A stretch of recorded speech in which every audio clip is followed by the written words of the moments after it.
Café con Galat.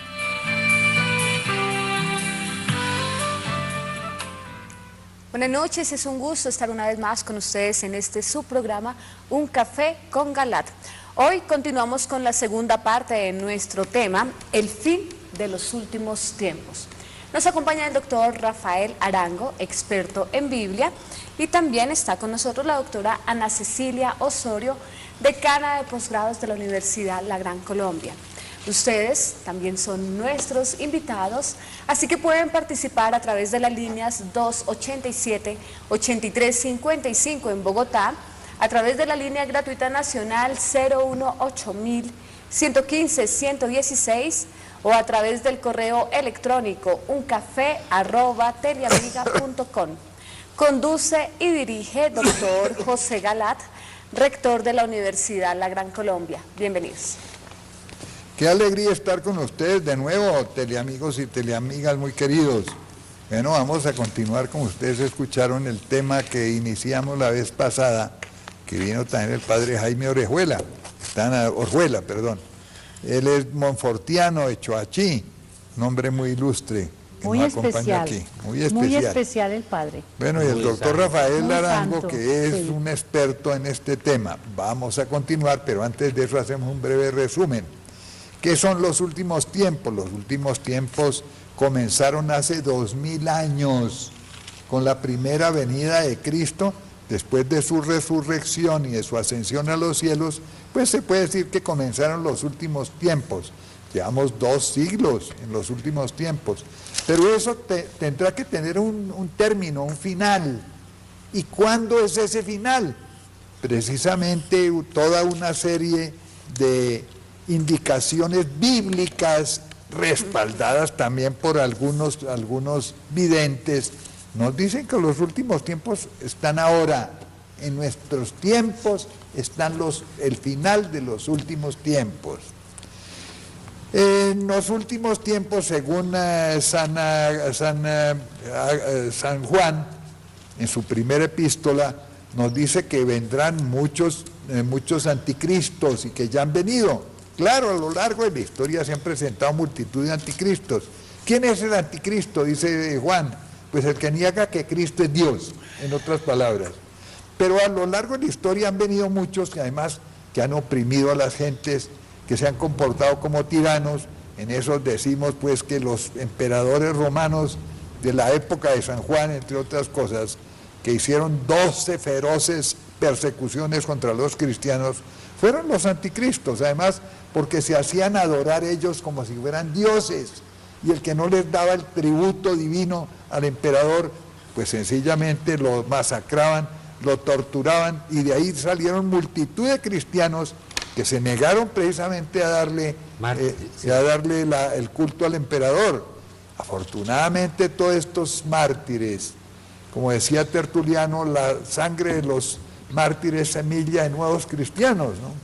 Y abundaron los grandes héroes de nuestra fe, que dieron su fe, y que dieron su vida por sostener las verdades de fe frente a los tiranos, que eran los anticristos, los emperadores.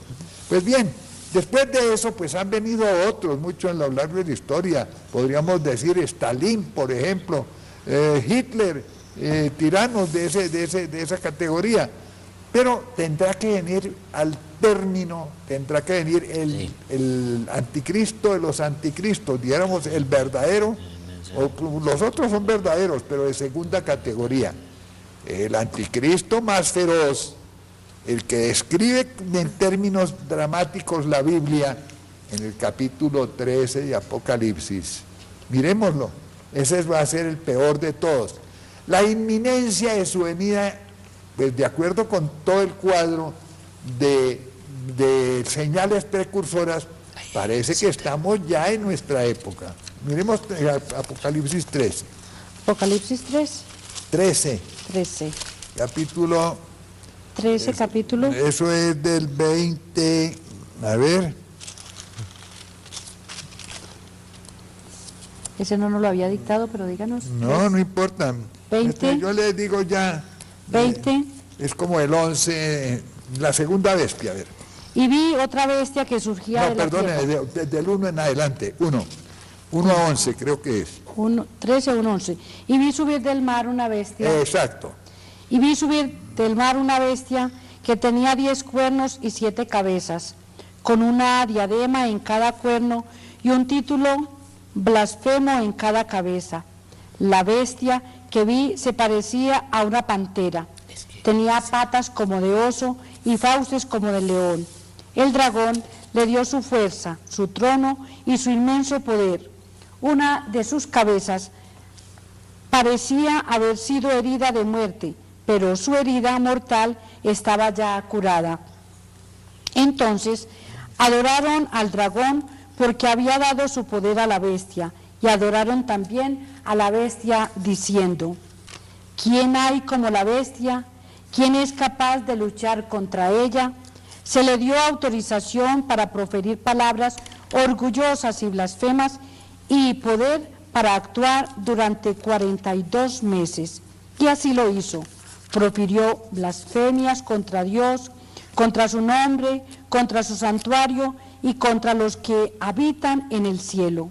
También se le concedió hacer la guerra a los creyentes y vencerlos, y se le otorgó poder sobre las gentes de toda raza, pueblo, lengua y nación. Y la adorarán todos los habitantes de la tierra, a excepción de aquellos que desde la creación del mundo están inscritos en el libro de la vida del Cordero degollado.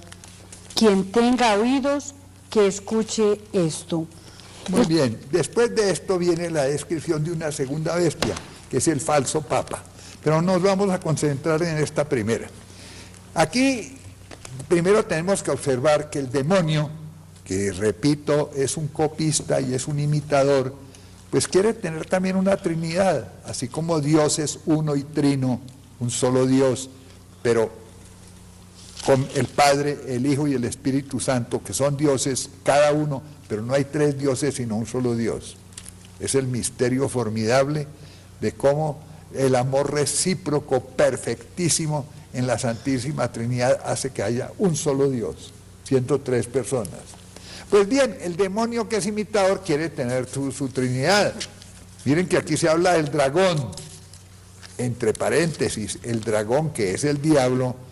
Miren cómo se ha crecido. En el Génesis se habla del demonio como de una serpiente. Ahora, en el final de los tiempos, en el fin del final de los tiempos, de los últimos tiempos, esa serpiente se ha crecido y se ha convertido en un dragón. Y el dragón quiere tener también sus dos personajes. Por eso la bestia que surge del mar, que es el anticristo, el gobernante, es un gobernante de las naciones. Además que va a tener la alianza con 10 reyes. Es así, ¿no? En la política. Exacto, en la política, en el Estado. Quiere decir eso. Pero él va a tener después la segunda bestia que nace en tierra firme, ese es el falso papa. Ahí está la Trinidad. Y como el demonio es imitador, quiere también, así como Dios tiene a María, la criatura predilecta de él, la esposa del Espíritu Santo, la madre de su Hijo, madre de la Iglesia y madre nuestra. El demonio quiere tener también una réplica y tiene la ramera que va monta sobre la primera bestia, y la bestia la odia de muerte porque da todo es odio, y finalmente termina, dice, devorando sus carnes, asándola y devorando sus carnes. Pues bien, esos tres personajes aparecen precisamente en el fin de los últimos tiempos de modo muy especial, ¿no es así? Sí. Y tienen una gran actuación. Ahora bien, nos van a decir algunos teólogos herejes o apóstatas, o sea, los que niegan las verdades fundamentales de la fe: no, ese cuento del Apocalipsis, eso ya pasó, eso era de otras épocas, eso ya ocurrió precisamente en época de los romanos, pero ya se acabó eso, ese libro ya perdió vigencia. Primera pregunta que le hago yo al doctor Rafael Arango, que es un experto conocedor que le ha gastado su vida y a estos temas. Doctor Arango, el Apocalipsis ya no tiene nada que decirnos, ya es verdad que ya pasó. Hay 8.000 versículos en la Biblia y proféticos y más de la mitad relacionados con el Apocalipsis, en Daniel, en Isaías, en todas partes, y hay una concordancia con Ezequiel, con Isaías. ¿Que ya pasó? No. Hay una cosa, hay unas figuras del Apocalipsis que son el tipo y hay un antitipo, que es lo que fue es figura de lo que va a ser, dice San Agustín. La Madre Angélica una vez hizo un formidable programa burlándose de los teólogos que decían que el Apocalipsis ya había pasado y les preguntaba, ¿dónde están los 200 millones de soldados de que habla el Apocalipsis? Si el Imperio Romano no había 250 millones de habitantes en el mundo, pues ¿cómo sería conseguir 250 millones de soldados? Preguntaba a la Madre Angélica, ¿dónde están los cielos nuevos y la tierra nueva? Porque cada día la tierra más podrida y menos nueva, ¿no? Más desgastada. Preguntaba a la Madre Angélica a estos que además personajes. Tenía un gran criterio, sí, dentro de su sencillez y su humildad, tenía un criterio formidable, no, sabía un gran mucho, sentido común, era la Biblia, sabía mucho. Sí. Y le soltó una serie de preguntas y San Juan dice al comienzo del Apocalipsis que esta es una profecía. Y hay en el capítulo 3 o 4 una frasecita que dice hasta aquí y de aquí en adelante, y empieza de aquí en adelante. Entonces uno dice, ¿dónde están los 4 caballos del Apocalipsis? El hambre, la peste, la muerte y la guerra y el anticristo en el Apocalipsis. Porque hay muchos anticristos que surgieron al mundo, pero hay un solo final anticristo dentro de un gobierno mundial. Es decir, hay más de 100 preguntas del Apocalipsis que no podrían resolver estos teólogos que la Madre Angélica les dio. Y dice que el Apocalipsis es una profecía y que es una profecía referida al final de los tiempos, como es una explicitación de los Apocalipsis de Jesús, Mateo 24, Lucas 21, Marcos 13, Lucas 17, y nos va explicitando y nos va aclarando en esa forma de esas figuras tan hermosas que usa Daniel y que San Juan repite, los 10 cuernos de la bestia, que son las 10 naciones con las que gobernará el anticristo.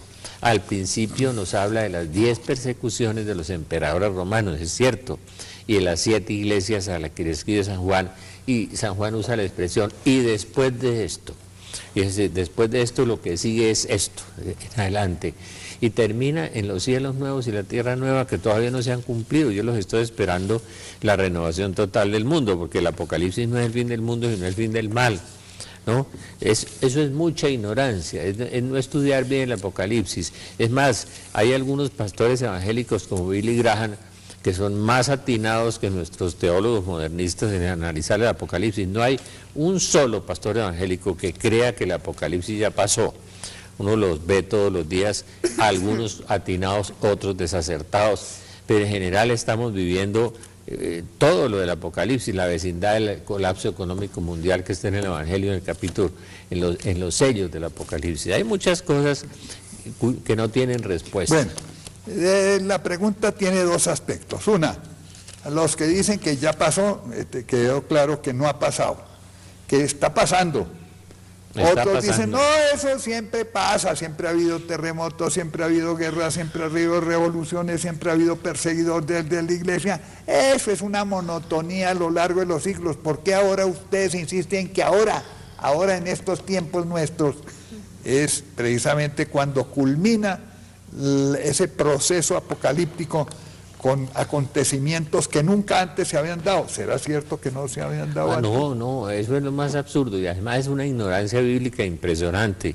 El profeta Ezequiel en el capítulo 38 nos dice que al final de los días Israel se reconstruirá dentro de numerosas naciones donde había sido dispersado.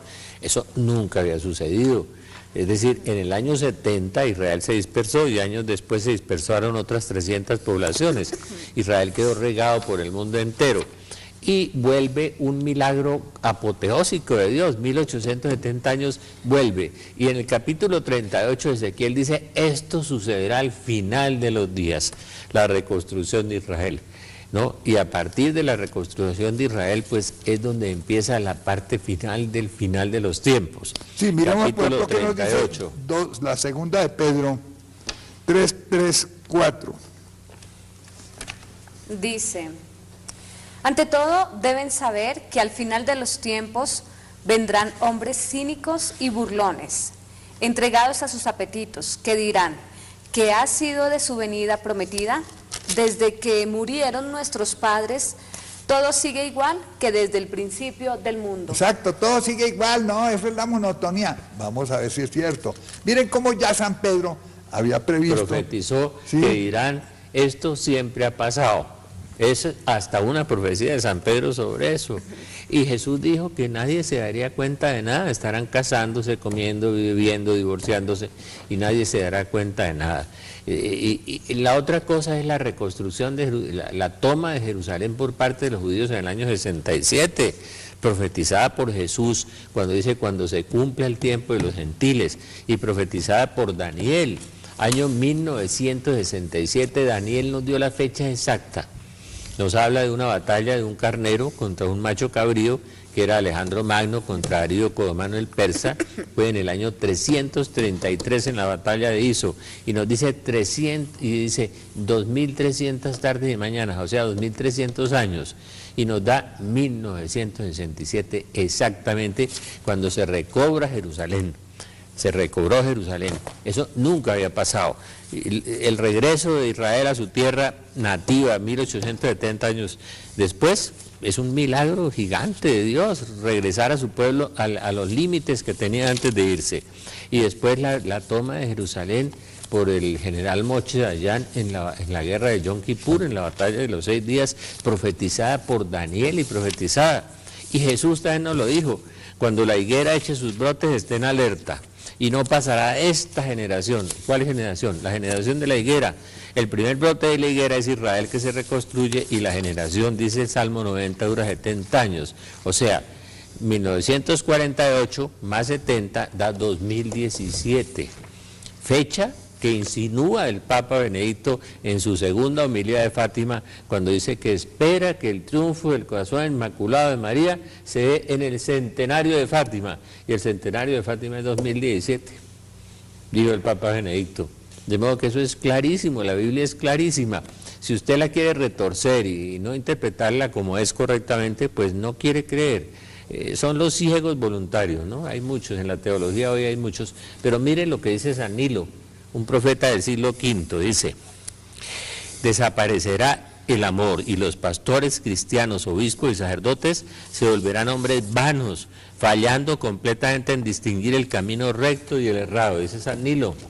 Claro, esos son los herejes, esos son los apóstatas, esos son los teólogos que niegan, y algunos obispos, e incluso un altísimo personaje que es nada menos que el jefe del dicasterio de la fe allá en Roma. Ah, a propósito, aquí tengo el libro, ¿sabes? ¿Lo conseguí? ¿El libro de Miller? Sí, lo conseguí. Oiga, por favor, enfóqueme aquí la cámara, porque es cierto, lo de Müller aparece en Wikipedia, pero dirán, bueno, de pronto alguno lo puso allá clandestinamente. No, mire, aquí tengo el libro, por fin lo conseguí. Difícil, agotadísimo, pero lo conseguí. Está editado por la editorial Herder, una editorial muy importante europea, entiendo que esa es belga o algo así. Bueno, en una edición de 1991 de un libro en alemán que él escribió en 1980, y en alemán se publicó en Verlag Herder, Freiburg, en Alemania, y este fue traducido por la Herder, que traduce libros y los pone también en español, en 1991. Pues bien, miren, vamos a leer aquí un par de cositas de perlas de Müller. De que no tienen discernimiento. Mire, para primero, el mal, sí. Cuando niega que Cristo está realmente en la Eucaristía, que ese es uno de los dogmas fundamentalísimos de nuestra fe, porque él, protestantizado, este señor Müller, que repito, funge ahora como gran jefe del dicasterio de la fe, pues protestantizado porque los protestantes dicen precisamente que Cristo no está allá en la Eucaristía, que eso es apenas un símbolo, es un pancito bendito, pero no es Cristo real y verdadero. Pues él más o menos sigue esa tónica y dice lo siguiente. Página 202, voy a leer. En realidad El cuerpo y la sangre de Cristo no representan los componentes materiales del hombre Jesús durante su vida terrena. ¿Cómo que no? Entonces no tenía cuerpo ni tenía sangre, por favor. O en su corporeidad glorificada. Cuerpo y sangre significan aquí más bien la presencia de Cristo bajo el signo del medio que son el pan y el vino. Presencia que se hace comunicable aquí y ahora en una percepción humana y sensible. Sí, lo que nos quiere decir es que precisamente el cuerpo y la sangre de Cristo en la Eucaristía, según él, son un signo, son un símbolo, pero no una realidad. Pero es como una dialéctica cantinflesca, ¿no? Y para engañar a la gente, porque es muy inteligente el tipo, hipnotizado por los teólogos evangélicos alemanes, muchos católicos se desviaron. Pero es que además tiene otra perla que le descubrí, que no está en Wikipedia, ¿sabes? No. Niega que la misa sea un sacrificio. ¿Qué tal? La tesis protestante. Niega todo. Es la tesis protestante. Precisamente Lutero fue el primero en que sostuvo que sí, que la primera, la cena de Jesús fue la primera y única vez en que se realiza esa presencia auténtica de él, pero que después ya no. Pues bien, eso mismo, que después ya no es sino una cena, la misa, no un sacrificio. Los teólogos son luteranos todos. Y le voy a leer esa parte también, porque ahí le descubrí otra segunda perla, nada menos que al jefote que está encargado de definir, dice que la fe de la iglesia, por favor. Miren lo que dice, páginas 152 y 156, voy a leerles. Que no digan que estamos inventando. 52. Y para eso es nuestra zozobra, nuestra perplejidad. ¿Cómo el Santo Padre Francisco I lo mantiene allá en semejante puesto? Oigan lo que dice de esta belleza. Empecemos por decir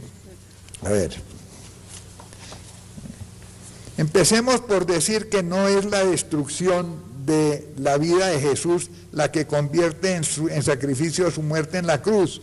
Más bien lo fue la entrega de su voluntad a la obediencia del Padre. Sí, primero que todo y ante todo es la decisión de su voluntad, pero esa decisión de su voluntad es precisamente ofrecer en sacrificio su cuerpo, que será aniquilado, destruido, atrozmente crucificado y torturado en la cruz. Es eso. Queda no obstante una pregunta importante por responder. Si en la Eucaristía se hace presente el sacrificio de la vida de Cristo en la cruz, ¿no debería ser también signo de ese banquete un simbolismo sacrificial?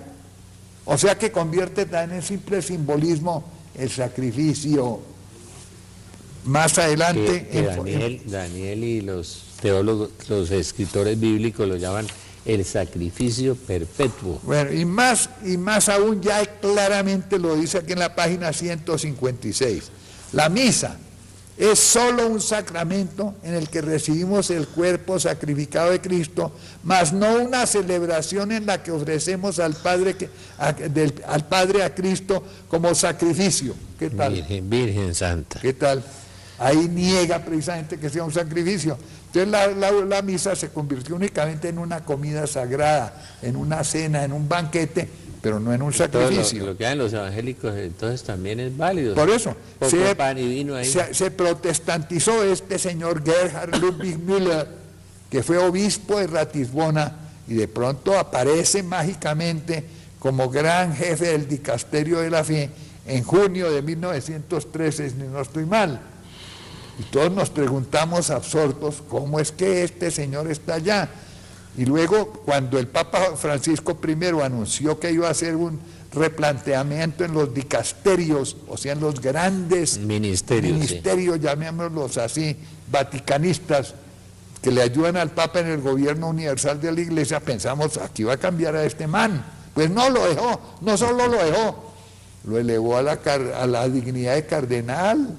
Sí. Mayor perplejidad seguimos teniendo. Claro. ¿No es cierto? Eso hace muy sospechoso eso. Bueno, sin embargo, ¿por qué es sacrificio? Mire, clarito lo dice Trento, el concilio de Trento, que fue convocado precisamente para combatir la herejía protestante. Dice, la Santa Misa es un sacrificio real y propio, Sacrificio que no consiste únicamente en que Cristo se nos dé como alimento. Jesús ordenó, no solamente es una cena, quiere decir que la misa es además y ante todo un sacrificio. Cena sí, pero cena de alimentos sacrificados horrorosamente en la cruz, martirizados, transformados en alimento de vida eterna para nosotros. Segundo, dice Trento, Jesús ordenó a sus apóstoles como sacerdotes de la nueva alianza. En la Eucaristía ellos ofrecen el cuerpo y la sangre de Cristo. No el signo, no el símbolo, no la apariencia, no la representación, es la sangre y es el cuerpo de Cristo. La misa es un sacrificio de alabanza, de acción de gracias, de impetración y de expiación. No es un mero recuerdo subjetivo del sacrificio de la cruz. Eso dice Trento. La Iglesia. Lo repite el Vaticano II también. Lo repite el Vaticano y a lo largo de la historia nos lo ha dicho la Iglesia en la enseñanza ordinaria. Y no, la encíclica de Juan Pablo sobre la Eucaristía, ahí está también. Entonces, ¿cómo es que el señor Müller, digo, el gato convertido en guardián del queso, porque eso equivale la figura, cómo es que nos viene a adulterar estos dogmas? Y fuera de eso, niega también la virginidad de María, o niega, perdón, que ella ha sido virgen en el parto y después del parto. Eso lo niega en otro libro. Bueno, ¿qué pasa cuando un obispo dice una herejía? Pues que automáticamente, de acuerdo con los cánones del derecho canónico, pierde automáticamente la autoridad y el estatus. Entonces los 3 arzobispos que niegan al demonio que yo conozco ya perdieron su estatus. Pierden su estatus. Sentimos mucho, pero si pensamos en el código canónico, claro, la pena para un obispo o cualquier consagrado que niega un dogma, automáticamente es la excomunión, pierde el estatus, pierde la autoridad, deja de ser obispo, tiene la apariencia de obispo, pero no es obispo, no hay que obedecerlo como obispo. Entonces la negación de los ángeles y el demonio, que son verdades de fe, son herejías y por tanto entran dentro de esta normación. Sí, no, yo no los quiero mencionar, pero sé de 3 arzobispos que... No, yo sé quiénes son, pero no los mencionamos ahora, pero después otra vez los estamos mirando, pero no decimos quiénes son.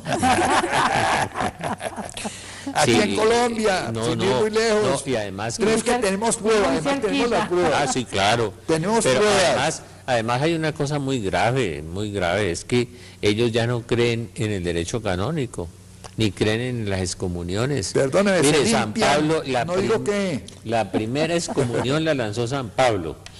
Si un ángel del cielo o yo mismo les predicare un evangelio diferente, sea anatema. Anatema. La primera excomunión se la lanzó San Pablo. Sea maldito, quiere decir eso, y fuera de la iglesia. Entonces hay 3 obispos, tenemos las pruebas. Arzobispos tengo yo. Y sí, de esos. Sí, bueno, digo obispos porque hay uno que es obispo y... Ese es el 4. Sí, los otros, sí. El 4, sí. Y hay otros. ¿Tiene arzobispos y usted obispo? Sí. 3 arzobispos. Con pruebas de cómo niegan verdades de la fe. Perdieron sencillamente la autoridad. Y no digan que estamos denigrando a los obispos. Ellos son los que se han puesto, ellos, no nosotros. Ayer me llamó un predicador. Perdóname, el termómetro no es el culpable de la fiebre. La registran. Nosotros registramos con dolor, con pesar, que hay obispos en Colombia que niegan verdades fundamentales de la fe.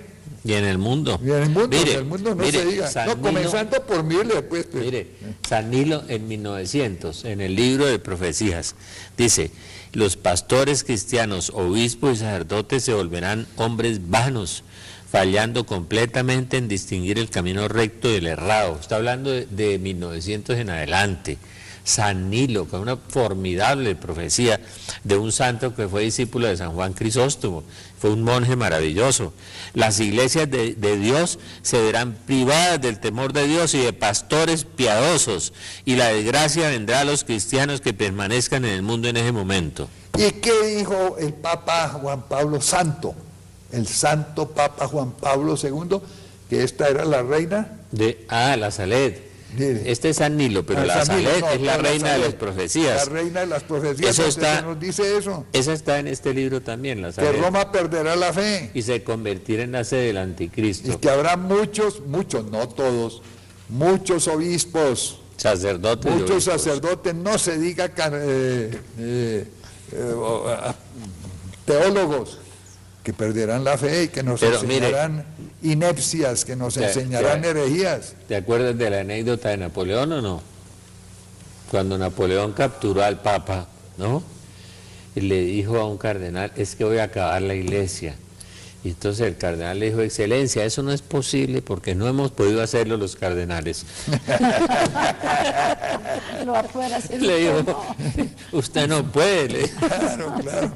No, pero es que Napoleón. además, ahora ustedes dirán, pero ¿por qué los obispos, no todos, por qué los teólogos, no todos, pero sí muchísimos, muchísimos sí, y me consta, y por qué algunos sacerdotes, no todos, por qué están en esto?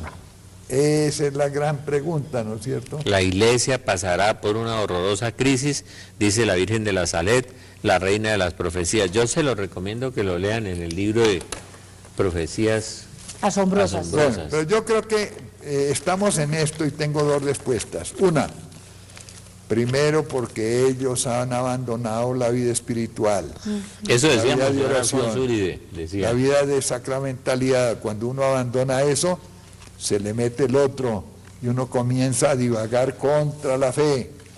En segundo lugar, porque muchos de ellos, ya debilitados por la falta de oración, se han dejado deslumbrar, se han dejado intimidar intelectualmente y colonizar intelectualmente Mira, por las teorías. Akita, Japón, la última aparición reconocida por la iglesia, dice, reconocida por Juan Pablo y Ratzinger, Akita, que está en este libro también, dice, sacerdotes, obispos y cardenales marchan camino de la perdición y arrastran millones de almas tras de sí. Millones de almas tras de sí. Claro, eso es lo gravísimo, porque donde un consagrado cae, caen muchísimas ovejas. Santa Teresa, Esa es la angustia mayor que tenemos nosotros también. Santa Teresa dice que el demonio busca matar un general antes de matar un soldado, porque al matar al general se lleva 100.000 soldados por delante. Pero Esa hay es una Santa llamada Teresa. que vamos a recibir, Bueno. a ver. Sí, señor, tenemos varias llamadas en espera. Vamos a continuar con la llamada de Gloria, que nos llama desde Bello, Antioquia. Gloria, buenas noches.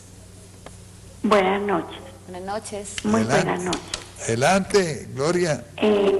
Vean, son muchas las cosas que yo quisiera decir. Primero que todo, darle gracias al Señor por darnos estos programas tan especiales, con los cuales nos hemos ido fortaleciendo y creciendo en la fe y en el conocimiento de la palabra de Dios. Amén. Dar en el tema es muy hermoso, pero mi llamada muy especial es para pedirles el favor. A don Rafael Arango le he escuchado en sus programas que hagamos la consagración al Inmaculado Corazón de María por nuestros hijos. Nosotras, un grupito de oración, estamos haciendo en estos momentos la consagración por los jóvenes del mundo entero. Y les quiero pedir hoy muy especialmente, y me perdonan que interrumpa el programa, pero como se trata de estos tiempos tan difíciles, que también los están viviendo los jóvenes, que se unan a nosotros y que nos ayuden, nos acompañen en esta consagración. ¿Cómo? Haciendo el quinto misterio del Santo Rosario, pidiéndolo especialmente por la conversión de los jóvenes del mundo entero, a la doctora María Cecilia, por medio de Manuelito, al doctor José Galá, a Rafael Arango en la Casa Fraterna. Por favor, colabórenos con la oración. Nosotros hacemos esta consagración el 10 de mayo a las 6:30 de la tarde, acá en una parroquia de Bello. Es un grupito de oración que estamos haciendo esa consagración porque se la escuché a Rafael Arango, que nos la ha sugerido muchas veces. La consagración al Corazón Inmaculado de María es un refugio seguro, dice la Virgen. La recomienda el Padre Gobi y la recomienda la Virgen de Medjugorje. Hay una consagración de Medjugorje muy linda y otra de Agustín muy bonita, la de San Luis María Griñón de Montfort, que hacen estos hermanos de Lazos de Amor Mariano. es cualquiera, la que quiera hacer, la de San Luis Gonzaga, la que hacían los viejos jesuitas antiguos, de manera que hagan la consagración al corazón inmaculado de María. Y en última, si no tienen fórmulas ni nada, mire, con sus palabras: Madre Santísima, te consagro, con todo el amor te consagro a fulano, te consagro a mi hijo. Especialmente los padres consagren a sus hijas. Yo consagré a mis hijas y doy fe que la Virgen las toma y no las suelta. No los suelta y los no cuida. No las suelta. Los cuida. Ella es fielísima. Nosotros los viernes por la mañana tenemos un grupo de oración de padres por hijos, de los muchos grupos de oración que tenemos en Belén. Padres por hijos, viernes por la mañana. Bueno, otra llamada. Recibimos a Patricia desde aquí de Bogotá. Patricia, buenas noches. Buenas noches. Sí, buenas noches. Como regalar Ángela, mi trabajo, las gracias por tu excelente programa. Es el único medio que ayuda para abrirlo. Sí, y entender Patricia, qué pena con usted, pero no escuchamos bien su llamada. Le vamos a pedir que se comunique nuevamente al 287-8355. Y vamos a continuar con la siguiente llamada, doctor, pues mientras Patricia se vuelve a comunicar. Continuamos con Elvira, también de Bogotá. Elvira, buenas noches. Elvira. Buenas noches. Buenas noches. Gracias, mi saludo y mi respeto para todos. Las gracias grandes. Una preguntita por lo que hemos estado oyendo de señor Andrés. Dice uno y ya preocuparse. Sin embargo, uno que trabaja en tiendas y no Lo sentimos, Elvira. Bueno, vamos a continuar a ver si pronto recibimos mientras tanto, mientras entra la llamada, vamos a entrar a Pentecostés el 9 de junio, es 8 de junio, 9, y el doctor Galá y yo, con el padre Alfredo Campos, vamos a estar en María Santificadora celebrando Pentecostés, y vamos a hablar los dos y el padre Alfredito del Espíritu Santo. Y aprovechen al padre Alfredito que tiene ese don de sanación tan grande. O sea, en Pentecostés vamos a estar los dos predicando sobre el Espíritu Santo, ¿no? Magnífico. Como decía Luis Eduardo López Padilla, los dos caimanes. Continuamos entonces con la llamada de Nidia, desde Bucaramanga. Nidia, buenas noches. Nidia. Buenas noches. Buenas noches. Mire, que les quiero aportar algo para los que no creen en el purgatorio. En 1 Corintios capítulo 3, del 12 al 15, a mí me parece que está bien explicadito. Sí, muy bien explicado. San Pablo habla, los padres de la iglesia decían que eso se refería al purgatorio, como quien pasa a través del fuego, termina San Pablo. Tiene toda la razón. Bueno. Sí. ¿No hay más? Me dicen que tenemos a Margarita desde Bogotá. Margarita, buenas noches. Buenas noches. Sí, buenas Adelante. noches. Bueno, primero que todo les digo que yo soy protestante, pero quiero también aprender de ustedes y también nosotros tenemos derecho a escuchar sus programas, ¿verdad? Con mucho gusto y bienvenida. Gracias. Por una parte le iba a decir que según la iglesia pues dicen que el Papa es el representante de Dios en la tierra, que siempre ha tenido el Espíritu Santo, pero pues a través del tiempo hemos visto que los papas también han cometido muchos errores. Por ejemplo, en el siglo XV, cuando las famosas indulgencias, que la gente no iba al purgatorio si pagaban en oro o dinero, esas indulgencias, pues esos eran errores muy grandes. También el tiempo de la quema de las brujas, también hubo papas que tuvieron hijos, y además algunos obispos y personas que han tapado un poquito lo de los pediatras. Entonces la iglesia, que es la representante de Pedro, ha cometido muchos errores. ¿Y qué es lo que pasa? Que en vez de criticar tanto, hablar tanto de santos, hay tantísimo en la Biblia que hay que enseñar porque hay mucho pecado. Y entonces en vez de eso hay mucha gente que tiene ansia de conocer, pero hay pecado porque no lo enseña. Entonces es preferible que dejen de criticar al señor Müller y a eso, sino que enseñen más. Y por otro lado me pregunto por qué el Papa no hace milagros como todos los apóstoles. Todos los apóstoles hacían milagros en vida, hablaban en lenguas de vida, no en muerte. Eso es todo. Mire, le voy a decir una cosa muy importante. La Inquisición de los protestantes contra los católicos, hay 4 inquisiciones. La de Inglaterra fue terrible, mataron 70.000 católicos. La de los príncipes alemanes que seguían a Lutero fue una persecución terrible contra los católicos y los mataron muchísimas veces. Los protestantes también se han equivocado, es que el trigo crece con la cizaña. Ha habido 266 papas y ninguno se ha equivocado en materia de fe. Hay muchos pastores evangélicos con unos escándalos terribles, como Jimmy Swaggart en Estados Unidos, ¿no?, que han dado unos escándalos feroces, o el otro que se robó millones de dólares y lo metieron 45 años a la cárcel. Es que el trigo crece con la cizaña, somos pecadores. Y ha habido papas que sí han hecho milagros. Por ejemplo, San Pío X hizo muchos milagros, curó leprosos, hizo unas cosas. Pero el don del papa es que es preservar el patrimonio de la fe, y lo han conservado. Nunca se han equivocado los 266 papas, pero el trigo y la cizaña es muy abundante en la iglesia evangélica. Yo le puedo contar toda una historia de eso. En cambio, la santidad en la iglesia católica es muy grande. Yo no he visto en la iglesia evangélica producir un San Francisco de Asís, ni un San Francisco Javier que resucitó 123 muertos, ni una Madre Teresa, ni las 500.000 monjitas que cuidan millones de niños y de ancianos y de leprosos y cuidan 7 países del África. Yo lo único que les he visto, y con todo el respeto, es recaudar dinero y crecer económicamente. Pero milagros ha habido en la historia de la iglesia, millones. La Virgen en Lourdes registra 6 millones de curaciones. No ha habido ningún pastor evangélico que haga 6.000.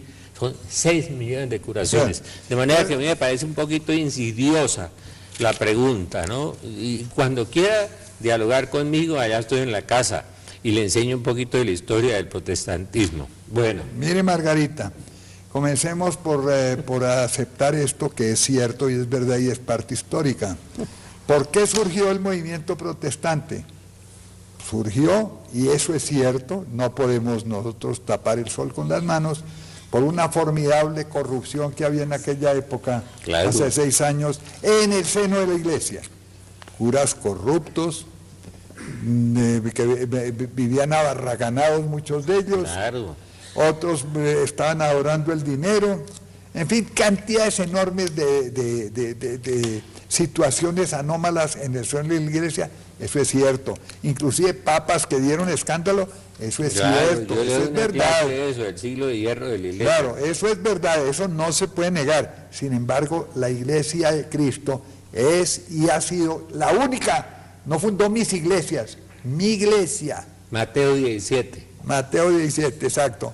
Mató mi iglesia y la puso en la cabeza de Pedro y en los sucesores de Pedro, que desde entonces hasta ahora, sin interrupción, vienen siendo los papas. Ahora bien, ¿por qué los papas, algunos de ellos, no todos, han sido indignos? Sencillamente por esto que San Juan nos dice en la epístola. Yo lo voy a leer, porque lo voy a leer, aquí dice esto. En la primera epístola, primera carta de Juan, capítulo 1, verso 8. Si decimos no tenemos pecado, nos engañamos. Mentirosos. Y la verdad no está en nosotros. Si reconocemos nuestros pecados, fiel y justo es Él para perdonar los pecados, etc. Y luego dice, quien dice yo no tengo pecado es un mentiroso. De modo que todos, desde el Papa para abajo, mi querida Margarita, y tú también, y yo, yo te gano a ti y a todos. Todos somos pecadores, todos. Y don Martín Lutero, que se sacó una monja y se casó con ella. También, es que todos. La persecución de los príncipes alemanes contra los católicos. Y por apoderarse de los bienes eclesiásticos, porque era la avaricia y la codicia. Claro. Mire, Margarita, es que tenés que estudiar la historia. Todos somos pecadores, los papas son pecadores, los curas son pecadores, papas santos. Los obispos son pecadores. Pero ¿qué pasa? Incluso los mismos apóstoles de Cristo eran pecadores. Comencemos por Pedro, ¿no lo negó 3 veces? Claro. Y se escondió a la hora de la pasión. Claro, se escondió cobardemente. Todos somos pecadores. Pero una cosa es que seamos pecadores y otra cosa muy distinta que no tengamos, si es que el Señor nos dio esa autoridad para gobernar su iglesia. Claro. A Pedro se la dijo, dijo, tú eres piedra y sobre tú que eres piedra yo edificaré mi iglesia. Y los sucesores de él tienen eso mismo, Margarita. No, pero mire, la iglesia tiene millones de veces más luces que oscuridades, mucho más luces que los evangélicos, perdónenme. Tenemos 1000 obras sociales en Bogotá. No recogemos el dinero para comprar un carro último modelo ni un avión, sino muchas obras sociales. Y no le reclamamos el 10 exacto a la gente, sino benévolamente. Es casi una cosa insignificante el diezmo que cobra la iglesia. Claro, No, que hay que pensar en todo eso, Margarita, ¿no? No tiene ella carro, casa y beca. Nosotros tenemos madres Teresas, de esos que cuidan 20 millones de pobres. Bueno, ¿hay otra llamada? Sí, señor, vamos a recibir la llamada de María José. Nos está llamando desde San Francisco, California. Muy bien. María Uy, José, qué buenas bueno. noches. Quería decir que cuando yo voy a misa siempre oro por ustedes, me hace llegar muchísimo a interpretar mi fe para Dios y nuestra Madre María Santísima. María José, por favor, nos habla más despacio para escucharle mejor. Emocionada. Quería felicitarla por su programa y quería compartir un evangelio me dio a mi esposo y a mí. Tengo 6 años de estar casada, que nadie me embaraza. Este año, Rodito me hizo un dato que voy a ser mamá, tengo 4 meses de embarazo. La gloria sea para Dios. No, Que ustedes muchas bendiciones por todo. María José. Por todo. María Gracias. José, vamos a orar por ti, vamos a orar por ti. Sí, más o menos hemos escuchado que estás feliz, que estás contenta con nuestro programa. Desgraciadamente Gracias. la Sí. adicción, Y me dicen aquí, me están traduciendo el máster. las Me comunicaciones. están haciendo la traducción, entonces me dicen que quería compartir un testimonio de ella y del esposo. Y eso. de Entonces, su hijo. le vamos a pedir, sí, y de Manuelito. Sí. Entonces le vamos a pedir a María José que nos escriba ese testimonio al correo electrónico uncafé@teleamiga.com y lo compartiremos en el próximo programa. Y que ore Listo. por Manuelito. y que ore por esa Sí, vamos ciudad. a- Manuelito le hizo un imagen de milagro. Manuelito. magnífico. Estaba muy emocionada. Está y- muy emocionada y casi no se le oía Sí. bien. Emanuel es Dios Y con me dicen nosotros. que una pausa, doctor. Bueno, Bueno. pero de todas maneras, Emanuelito está vivito. Emanuelito es Jesús y es Dios, un niñito, pero plenamente Dios, completamente Isaías hombre. 7, Emanuel. Emanuel, Dios con nosotros. Bueno. Bueno, vamos a la pausa. Sí, señor, vamos a ver unos cortos mensajes de interés y enseguida regresamos con nuestro tema de hoy, el fin de los últimos tiempos, segunda parte. Ya regresamos.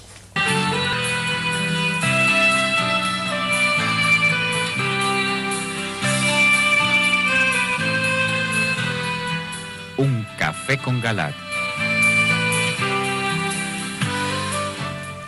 Muy bien, y continuamos con la última parte de nuestro tema de hoy, el fin de los últimos tiempos, segunda parte. Vamos a recibir la llamada de Paula, nos llama desde Zipaquirá. Paula, buenas noches. Aló, Sí, buenas noches. aló. La escuchamos. Sí, la Paula. oímos, Paula. Bien. Doctor Calas, buenas tardes y buenas noches. Yo quiero hacer una pregunta al doctor Arango. Es que yo leo y me gusta mucho mirar los videos de la Virgen de Nazaret. También me gusta leer a Ana Catalina Emmerich. Pero tengo una duda. En la misa que ellos hablan, siempre he tenido la duda de que la misa es cambiada. No hacen el sacrificio, sino hacen este memorial. Entonces yo quiero que el doctor me explique sobre eso, sobre la misa que cambiaron. Que tienen duda de que la misa ha cambiado. Ella utiliza un término. Sí, sí, les voy a contar una cosa a los lefebristas y a los de San Pío V. En la Edad Media metieron una misa en latín de espaldas y cambiaron los ornamentos, pusieron las casullas cuadradas. El Concilio Vaticano II hizo algo que nadie sabe, es que regresaron al siglo II en los ornamentos, ¿sí? Y en la misa frente al pueblo de Dios. Es decir, lo que hizo el Concilio Vaticano II fue más conservador, fue volver a lo inicial, porque la Iglesia cambió la misa, no cambió la fórmula de consagración, nunca la ha cambiado, pero cambió la Eucaristía en el siglo XV, de manera que lo que hizo la Iglesia en el Vaticano II fue regresar. Yo me puse a investigar y los ornamentos que usan ahora eran los ornamentos que usaban los apóstoles y en el siglo I, II, III, IV y V. Regresamos al original, para que lo sepan los lefebristas, para que lo sepan los de San Pío V y los de las misas en latín. ¿Qué tal que tuviéramos misas en latín ahora? ¿Cuántos jóvenes de sus hijos y sus parientes irían a oír un viejito de espaldas que habla un idioma que no le entiende nadie? ¿Usted invitaría a un muchacho a eso? Sería muy difícil, ¿no es cierto? Bueno, ¿hay otra llamada? Sí, señor. Vamos a continuar con la llamada de Sebastián desde Manizales. Sebastián, buenas noches. Muy buenas noches. Buenas noches. Adelante. Muchísimas gracias. Los felicito por el programa y quisiera compartir 3 cositas. La primera es una frase de Juan Pablo II. Actúa siempre con la dulzura de la caridad y la valentía de la verdad, sin olvidar ni excluir ninguna de las dos. Y la segunda, para pedirles oración por Harvard, que permitirá una misa negra en sus instalaciones para que el Señor... ¿Nos repites, por favor, el segundo punto? ¿Quién fue el de la misa negra? ¿Quién fue? Harvard, la Universidad de Harvard. La Universidad de Harvard. Ah, eso no tiene nada raro.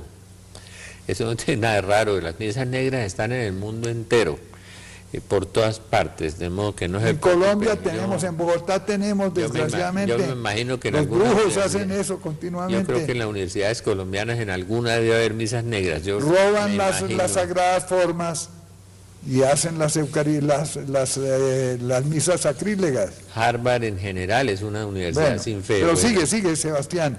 Y pues, en segundo término, me encanta este tema y que haya tocado un tema de estos tiempos, que son los tiempos de la reparación, porque la Virgen siempre nos ha dicho, y ahora que nos estamos preparando con esta nueva consagración dictada a la Virgencita por Agustín, dice, el arma más poderosa es la consagración al Inmaculado Corazón.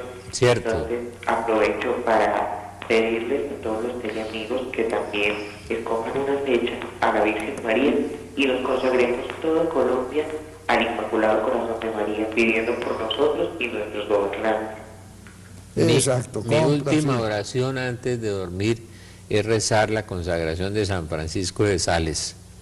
Es cortica, todas las noches, antes de dormir. Bueno. Sí, hay una consagración muy clásica. Yo me consagro a ti. Espera a ver. Señor y Madre mía. En prueba de mi filial afecto. Prueba de mi filial afecto. Mía, Madre mía. Mis ojos, mis oídos, mi lengua. Os consagro mis ojos, mis oídos, mi lengua, mi corazón, en una palabra todo mi ser. Ya que soy todo vuestro, Madre de bondad, guardadme, defendedme como hijo y posesión vuestra. Amén. Eso. Y el bendita sea tu pureza y también eternamente lo sea, pues todo un Dios se recrea en tan graciosa belleza. A ti, celestial princesa, Virgen Sagrada María, yo te ofrezco en esta noche alma, vida y corazón. Miradme con compasión, no me dejes, Madre mía. Amén. Hermosa oración. Y la Virgen lo protege a uno, doy fe. Yo también. Yo continuamente, varias veces al día le hago la consagración. Y sé que ella lo toma a uno y lo defiende. Ella es fidelísima. Aprovechen este mes de mayo para hacer la consagración, es muy importante. Bueno, y rezar el llamada. rosario. Vamos a recibir la llamada de Susana, desde aquí de Bogotá. Susana, buenas noches. Buenas noches. Adelante. noches. Sí, señor, para felicitarnos por el programa. Muy bonito, me parece. Lo veo todos los días cuando sale, ¿sí? Y estoy entendiendo un poco, harto ya. Y para pedir oración por mis hijos, por mi esposo y por toda mi familia. Con mucho gusto, quedan enterados todos los teleamigos y teleamigas. Dice el apóstol, orad unos por otros para que os salvéis. Miren esto último. Si yo oro únicamente por mí, no me voy a salvar. Eso es egoísmo. Yo tengo que compartir, tengo que pensar en el otro, en los otros. es parte del amor precisamente. No el amor solamente a mí mismo, sino como a mí mismo amar a los demás. Y Fátima. Y una de las hermosas contribuciones y participaciones que yo puedo hacer de mis bienes es precisamente que los otros los tengan. Por eso, repito, el apóstol dice, creo que Santiago, orad unos por otros para que os salvéis. Sí, y Fátima dice, muchas almas van al infierno porque nadie ora por ellas. ¿No ve? Y nosotros somos responsables de eso. Todos somos responsables de los demás. Hay que quebrar ese maldito individualismo. Todo para mí, los demás nada.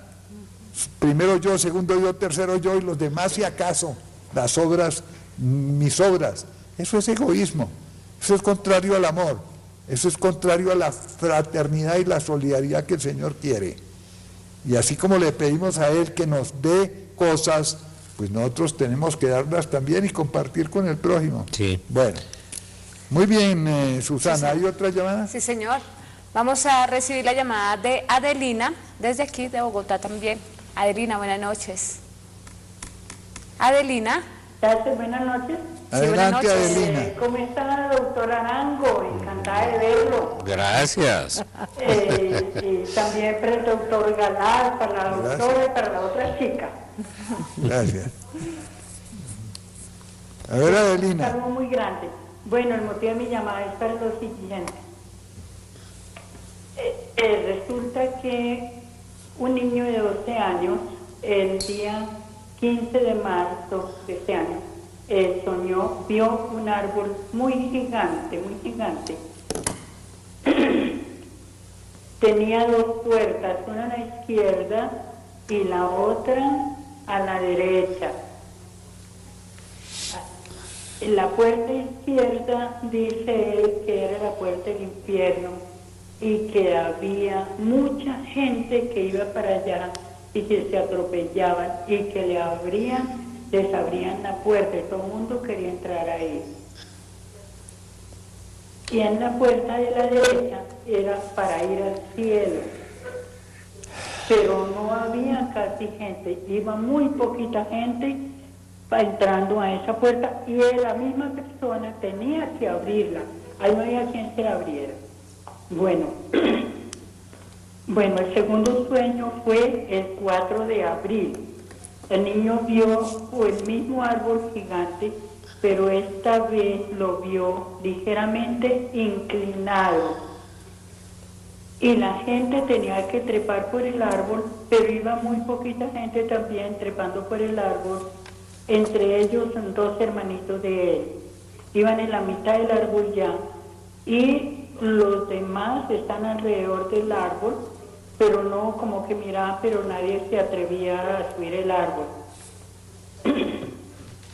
Él no lo podía subir, él tenía algo en las manos que se le volaba de las manos, pero que nuevamente volvía otra vez a sus manos y eso no lo dejaba a él subir al árbol. Bueno, el cuarto sueño fue el 10 de abril.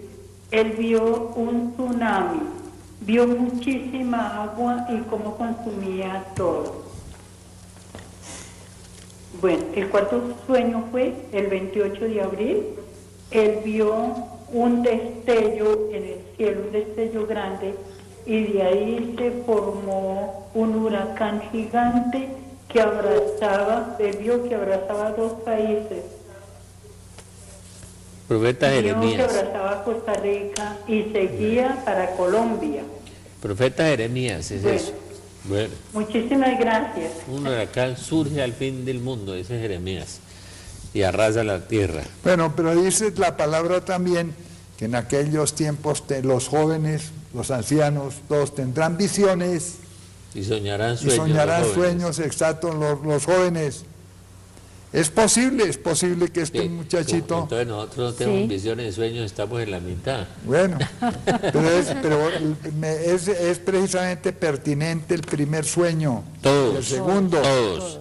Que hay infierno, pues claro que hay infierno, así les pese a los muy ilustrados, muy sabios, muy llenos de cultura y de experiencia y de sabiduría, los teólogos que pretenden que el infierno y Satanás son fábulas, que son mitos, que eso hay que desecharlo, que eso no existe. Aquí hay, repito, 4 obispos que niegan eso. Niegan el demonio. Niegan el demonio. Entonces, lo que hemos dicho siempre, si no hay demonio, pues sencillamente no hay infierno. Si no hay infierno, da lo mismo cumplir que no cumplir, ¿no es Claro, cierto? ¿para qué vamos No hay a vivir? pecado. No hay pecado. Entonces, Si no hay pecado, ¿para qué vino Jesús? A nada. Nada. Perdió No, el viaje, decimos aquí nosotros. dediquémonos a la rumba. A la rumba, comamos y bebamos que mañana moriremos. Pero además Jesús resulta ser un pobre ingenuo, para no decir un mentiroso. Dice que vino a redimirnos de una cosa que no existía y a dejarse torturar y a dejarse masacrar en la cruz. Por nada. Tonto, por no decir otra palabra, ingenuo y tonto Jesús.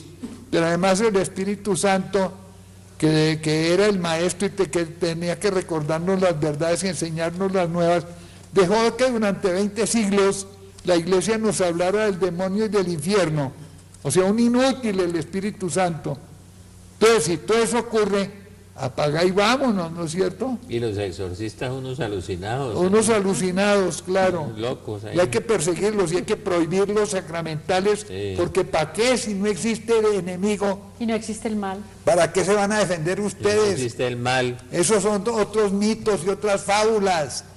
Eso están diciendo los muy ilustrados, los muy sabiondos que han bebido en la modernidad racionalista. Y Nosotros somos unos pobres patinchados, Los santos. ingenuos y atrasados que no conocemos, que no sabemos. No, Eso sí, retrógradas, están dicen llenos algunos. de sabiduría. La Virgen que le muestra el infierno a los niños allá en Fátima, entonces fue mentiras. Y Martica Roán, la mística que iba todos los sábados al infierno.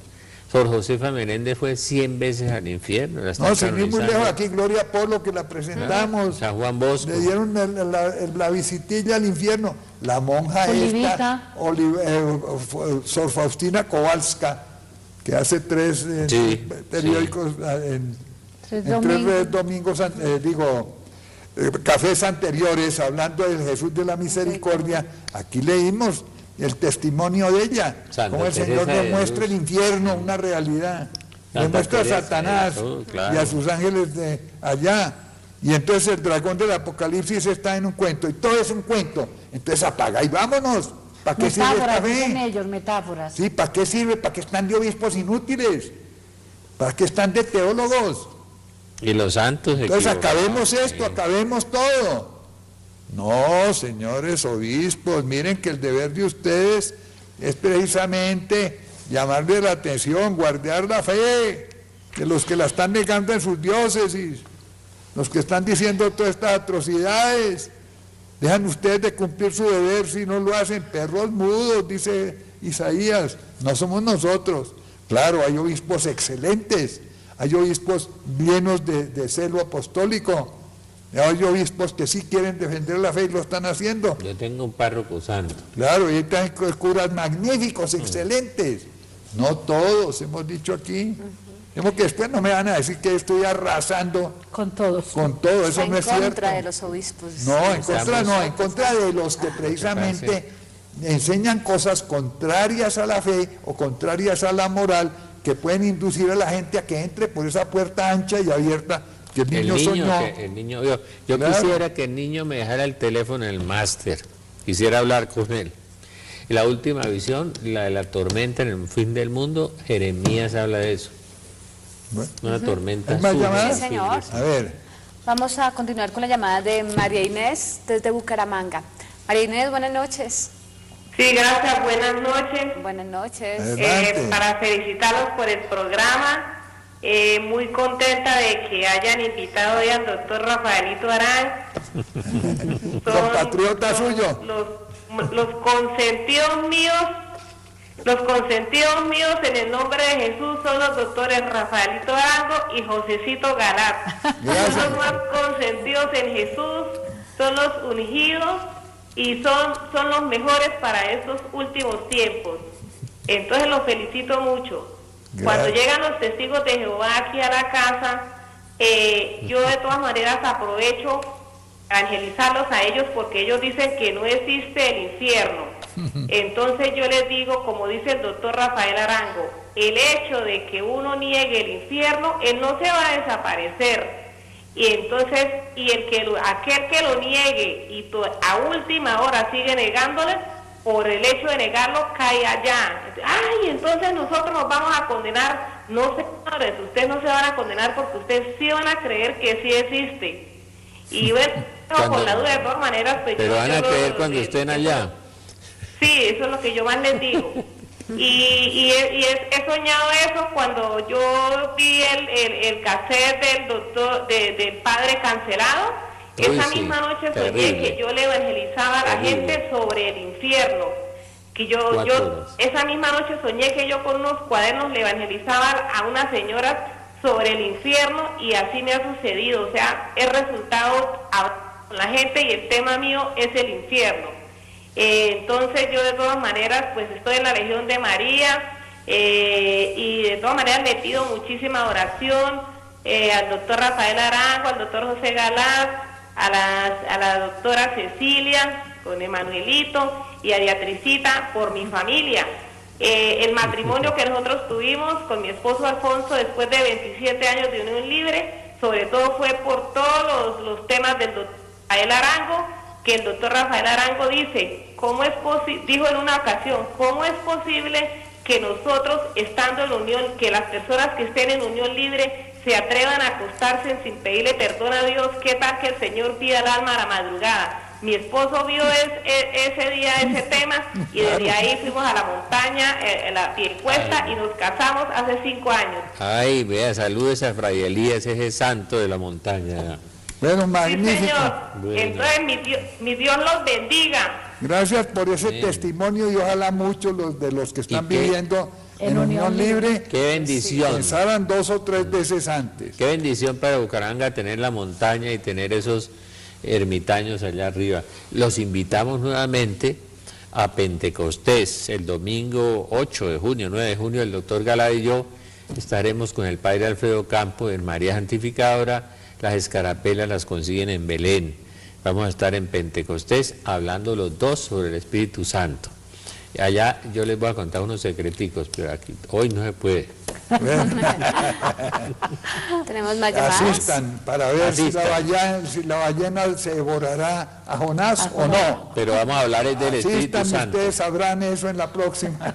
Y vamos a hablar del Espíritu Santo y el padre Alfredo Campo va a orar porque con ese don que tiene tan grande de liberación y sanación, el padre Alfredo es una maravilla.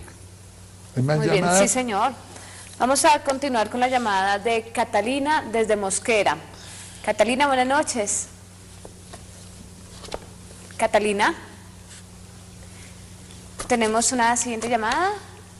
Bueno, doctor, me dicen que no tenemos más llamadas por ahora. Mientras tanto, miren, cámara, enfóquenme aquí. Este es el último libro del doctor Rafael Arango. Miren, Profecías asombrosas. De santos y místicos. De santos y místicos. Y de la Virgen. Y de la Virgen, muy bien. ¿Dónde lo encuentran, doctor Rafael? Todavía está en la feria, en el pabellón de María Santificadora, en el pabellón 3, todavía está en la feria. Y en la Casa de Belén, en la transversal 22 bis 6035. Vaya el sábado a la clase de Biblia y compre el libro, pero vaya a la clase de Biblia, que es más importante. Claro, entonces ya saben. Las profecías asombrosas. Es una recopilación de profecías de santos y de místicos, gente como San Juan Bosco. Que nos explican la actualidad y lo que va a venir. Claro, la invasión rusa a Europa la profetiza Don Bosco, y yo no me atrevería a decirle mentiroso a Don Bosco. Y todo lo que estamos viviendo y lo que va a pasar, dicho por los santos y los místicos, está aquí. Santa Hildegarda. ¿Quién le va a decir mentirosa a Santa Hildegarda? Pues... Además, la inmensa mayoría de los auténticos videntes, que no es la palabra vidente, no es la propiedad, profetas, hablan en nombre de Dios, la autenticidad de ellos, de muchos de ellos, está garantizada porque en muchos casos Eso está respaldado por la palabra en la Sagrada Biblia. Es que nunca contradicen a la Biblia, nunca. Si la contradicen, no es de Dios. No es buen profeta. No es buen profeta, es un falso profeta. Es una maravilla la cantidad de profecías católicas. Yo hubiera sacado unos 7 volúmenes u 8 y seleccioné las mejores profecías, o muchas, de santos y de místicos y de la Virgen sobre el tiempo que estamos viviendo y lo que viene ya. Pero ya. Bueno, entonces si no hay más llamadas, vamos a redondear. Señor. ¿Ah? No Bueno, hay más llamadas. hemos dicho que el diablo es un copietas. Y así como en nuestra santa fe tenemos una Trinidad, él también fabrica su Trinidad. Y así como en la Trinidad nuestra está también, no parte de la Trinidad, sino creación del Padre y Madre del Hijo y esposa del Espíritu Santo María, pues el demonio también quiere tener a su antimaría. ¿Quién es esa? A ver, miremos a ver en la palabra. A ver, ella es en capítulo 13. Perdóname, la antimaría está en Apocalipsis, comencemos, Apocalipsis 17, 16. 17, 16, ok.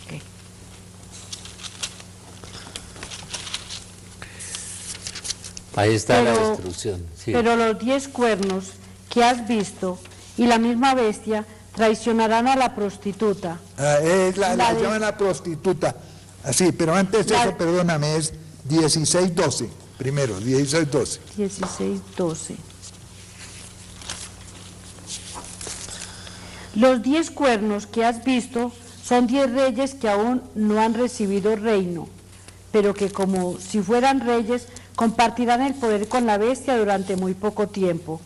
Tienen un solo pensamiento, dar a la bestia su fuerza y su poder. Harán la guerra al Cordero, pero el Cordero los vencerá, porque es Rey de reyes y Señor de señores, y con él vencerán también los llamados, los elegidos y los creyentes. Bueno, sí. Ahora el 17, sí, el 17, 16. Pero los 10 cuernos que has visto y la misma bestia traicionarán a la prostituta. Es decir, ¿cómo será esa mujer que la llaman la prostituta?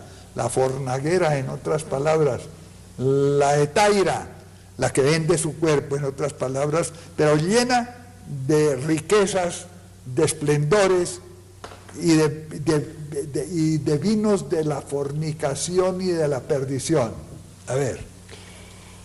La despojarán, la dejarán desnuda, comerán sus carnes y la arrojarán al fuego. Bueno. Terrible. Pero el 17, 1 siguientes, 1 a 6. Se acercó entonces a mí uno de los ángeles que tenían las 7 copas y me dijo: ven, te mostraré la sentencia que voy a pronunciar sobre la gran prostituta, la que está sentada sobre aguas caudalosas, con las que adulteraron los reyes de la tierra, emborrachándose con el vino de su lujuria. Me llevó en espíritu a un desierto y vi a una mujer sentada sobre una bestia color escarlata. Tenía la bestia 7 cabezas y 10 cuernos. Esa es la primera bestia del Apocalipsis. O sea, sobre el anticristo, la bestia del anticristo, está la mujer perversa. Sigue. Pero la bestia color escarlata, algunos lo entienden como el comunismo. El comunismo. Pero yo creo que, a ver, miremos para entender mejor. A ver, sigue. Bueno, tenía la bestia 7 cabezas y 10 cuernos y estaba llena de títulos blasfemos. La mujer iba vestida de rojo escarlata y estaba adornada de oro, piedras preciosas y perlas. En su mano tenía una copa de oro llena de abominaciones y del sucio fruto de su lujuria. Y escrito en su frente un nombre misterioso: Babilonia, la orgullosa, la madre de todas las prostitutas y de todas las abominaciones de la tierra. Y vi cómo la mujer se emborrachaba con la sangre de los creyentes y de los mártires por amor de Jesús. Hay dos interpretaciones, pero en el fondo pueden ser complementarias.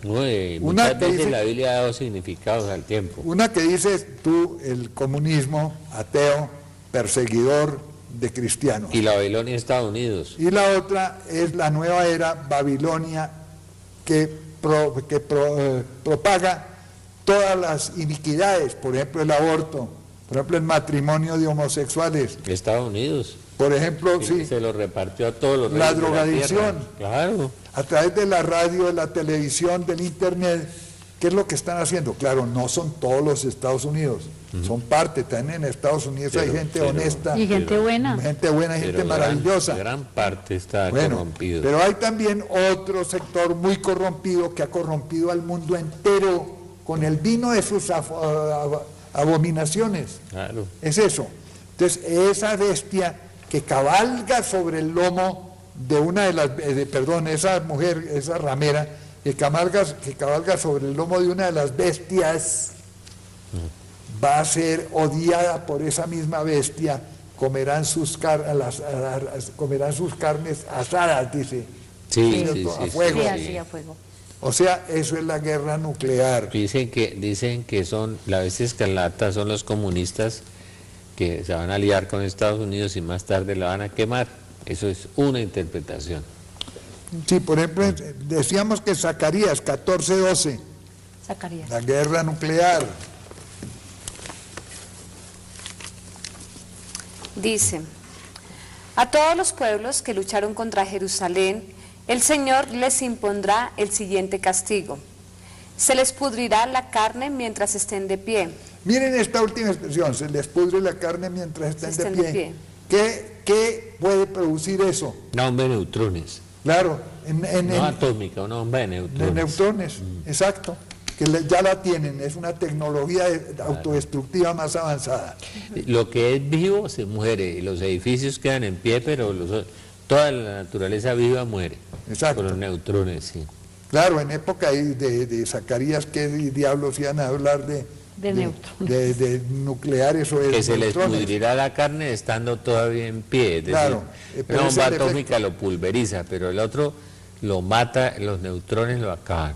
Exacto. Bueno, y después de todo eso, finalmente el anticristo y el falso profeta son derrotados, las dos bestias, y el propio dragón son derrotados en un acto final por el Señor, y van al infierno, Apocalipsis 19:20. Claro, es el triunfo. Es el triunfo del Señor. El segundo caballo blanco pero es Jesús.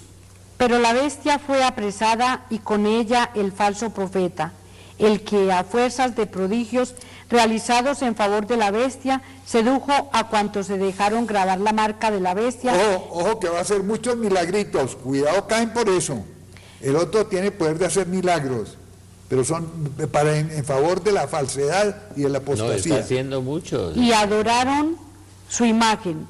Los dos fueron arrojados vivos al el lago de fuego. Al estanque ardiente del fuego y azufre. Ojo a los teólogos que niegan el infierno, mírenlo.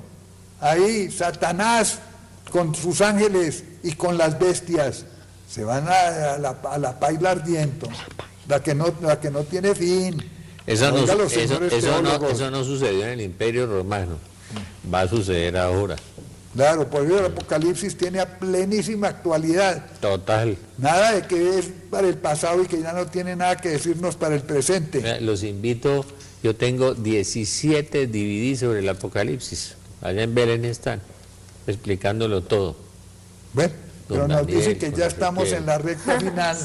Desafortunadamente, de nuevo, señores obispos que niegan el infierno, que niegan a Satanás, recapaciten, ¿no? Ahí sea que de pronto ustedes lo descubran allá cuando ya no tienen remedio. La Virgen dice que los que más van al infierno son los que lo niegan. Y entre esos los teólogos, claro. Y los obispos que no tracan a los teólogos que y dicen, los sacerdotes y los cardenales, claro. Toda la rama de consagrados, ¿no? Los que están en eso. Sí, claro. Porque repito, hay muy fieles, muy buenos, excelentes sacerdotes, magníficos obispos que cumplen sus deberes, pero desafortunadamente no son todos. Bueno, minuto final, vamos a darle aquí a la doctora Ana Cecilia. Como Beatriz está como asustada porque ya el tiempo se acabó, Sí. Entonces yo solamente quiero decirles que oremos mucho por una señora que en esta tarde me llamó muy preocupada, muy acongojada, sufre de ansiedad generalizada, y en esa ansiedad generalizada ella ha querido suicidarse y ha querido abortar. Entonces, pues acudo a todos ustedes para que hagamos cadena de oración. No doy el nombre pues porque no creo que sea pertinente. Emanuelito sabe cuál es la señora. Solamente... Pero no se los olvide, orad unos por otros. Esta es una ocasión. Sí, entonces este es el momento de orarle a Emanuelito para que ese bebé que está en el vientre pueda nacer y pueda nacer sano y pueda nacer con alegría. Muy bien. Tu minuto. Bueno, dos invitaciones. La primera, este domingo a las 9:30 de la noche, este domingo 11 de mayo, después de un café con Galat, vamos a presentar la película Los secretos de Fátima, entonces para que no se la pierdan. Y la segunda invitación es para el Congreso de Sanación y Liberación que realizaremos con el padre Guillermo II Jiménez y con Iván Gutiérrez. Esto va a ser en Armenia el 16 de mayo, en el Coliseo de las Hermanas Betlemitas, el sábado 17 de mayo en Duitama, en el Colegio Guillermo León Valencia, y el domingo aquí en Bogotá, en el Colegio San Fasón. Quienes deseen tener mayor información se pueden comunicar al 578-1888. Gracias, doctor. Rafael, tu minuto. Mi minuto es que les voy a dar un mensaje muy lindo. A mí me encanta el Apocalipsis. ¿Sabe por qué me encanta? Porque se va a acabar este baño de inmundicia que estamos viviendo, la corrupción generalizada, la destrucción de la familia. Jesús dice en Lucas 21, cuando sucedan estas cosas, levanten la cabeza, alégrense, se acerca su liberación, de manera que es un mensaje hermoso de esperanza. Pidámosle al Señor que acelere el tiempo. Los esperamos el doctor Galá y yo en Pentecostés, el 9 de junio, en la Asociación María Santificadora. Las escarapelas las consiguen en Belén. En el 217-6269 vamos a estar con el padre Alfredo Campo, este maravilloso sacerdote que va a orar por ustedes y va a orar por todos nosotros también. No olviden orar por esta señora, es muy doloroso lo del suicidio y la depresión y ese tipo de cosas es muy terrible.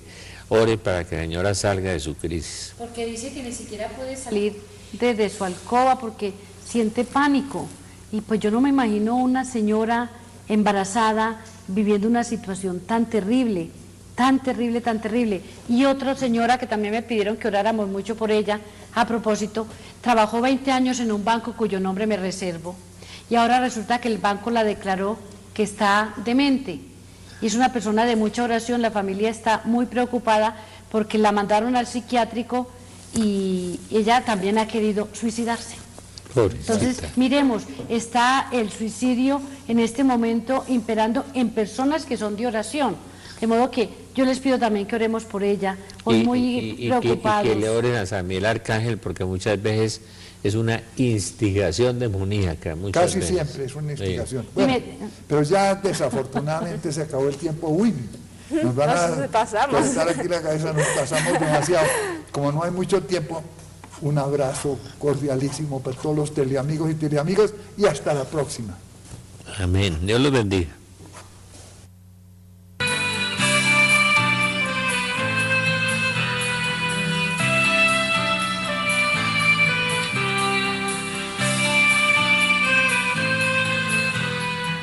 Un café con Galat.